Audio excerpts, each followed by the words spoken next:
ನಿಮ್ ತಾಕತ್ತಿದ್ರೆ ಮಾಲೂರು ತಾಲೂಕಲ್ಲಿ ಶಾಸಕರು ಇವತ್ತು ನಂಜೇಗೌಡರು ಮಾತಾಡ್ತಾ ಇದಾರೆ.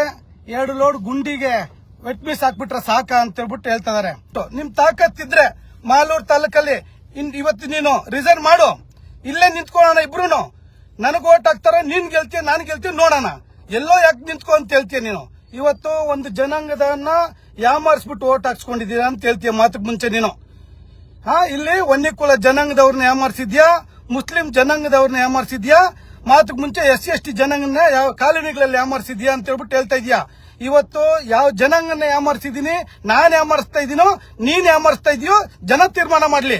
ನೀನ್ ಏನಾದ್ರೂ ರೆಡಿ ಇದ್ರೆ ರಾಜೀನಾಮೆ ಕೊಟ್ಟು ಬಂದು ಮಾಲೂರಲ್ಲಿ ನಿಂತ್ಕೋ. ನಿನ್ನ ಎದುರಲ್ಲಿ ನಾನು ಚುನಾವಣೆಗೆ ನಿಂತ್ಕೊಂತೀನಿ, ನಾನು ಇಂಡಿಪೆಂಡೆಂಟ್ ಆಗಿ ನಿಂತ್ಕೊಂತೀನಿ. ನಿನ್ ಪಕ್ಷದಲ್ಲಿ, ರಾಷ್ಟ್ರೀಯ ಪಕ್ಷದಲ್ಲಿ ನಿನ್ ಚುನಾವಣೆಗೆ ನಿಂತ್ಕೋ, ನೋಡೋಣ ಯಾರು ಜನ ತೀರ್ಮಾನ ಯಾರಿಗಿದೆ ಅಂತ ಹೇಳ್ಬಿಟ್ಟು ಜನ ತೀರ್ಮಾನ ಕೊಡ್ಲಿ.